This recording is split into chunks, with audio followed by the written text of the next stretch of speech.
Hello everyone, let's talk about mongrel sect, which is given in the aphorism 149 of the Organon of Medicine. Mongrel का meaning होता है a cross breed dog. तो let's see कि doctor Hahnemann किसे cross breed dog बोलते हैं. तो जो ऐसे होम्योपैथिक प्रिस्क्राइबर्स होते हैं जो कि होम्योपैथी और एलोपैथी साथ में प्रैक्टिस करते हैं, उन्हें डॉक्टर हैनेमन ने क्रॉस ब्रीड डॉग कहा है. This word is used by Dr. Hahnemann for a certain type of homeopathic prescribers who neither study seriously nor try to get the minimum carefully to cure the patients.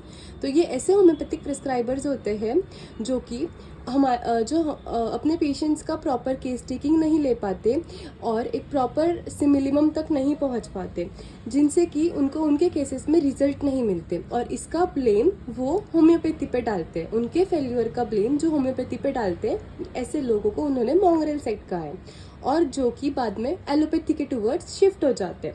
So due to their lack of knowledge, when unsuitable remedy does not give relief, they blame to homeopathy without any hesitation, saying that homeopathy has nothing to do in this case.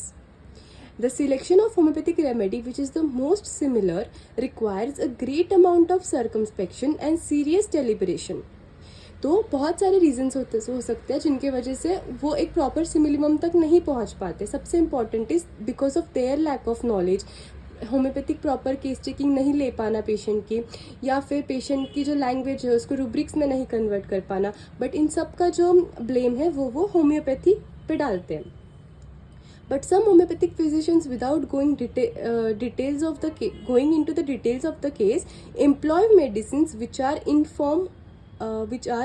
form and appearance homeopathic, but not actually homeopathic to the case. मतलब वो homeopathic medicines ही देते हैं but which are not homeopathic to the case. इसका meaning है कि which are not similar, वो similimum ही find out नहीं कर पाते. And naturally there is no improvement and hence no cure. They directly put the blame on homeopathy as unsuitable to the case and they directly administer allopathic medicines, also applying the cruel methods like venesections, leeches, applications, etc. Hahnemann condemned this practice and called the homeopaths who practiced both homeopathy and allopathy as the mongrel sect.